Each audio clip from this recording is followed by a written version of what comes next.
Home workout number 3, the 20-min hotel routine. Subscribe now. Sometimes, you just plain find yourself stuck in a hotel room. Maybe you can find the hotel gym, but I bet it's terrible. It probably has 2 machines, a broken treadmill, and no free weights.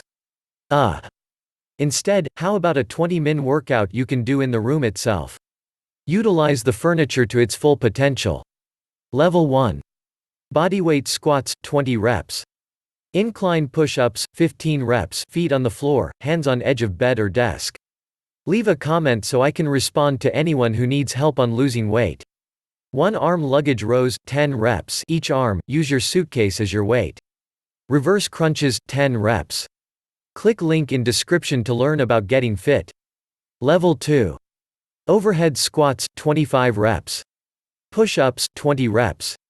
Inverted rows using the desk in your hotel room, 10 reps. Reverse crunches, 15 reps. Like this video, this way I know the content I provide you provides value. Set the alarm clock to 15 minutes from now and see how many circuits you can do. Want level 3 on the hotel circuits? Then make sure to like this video. We have a lot of business travelers throughout the rebellion. Learn how they stay fit on the road without dieting. Learn more clicking the link in the description. Subscribe now.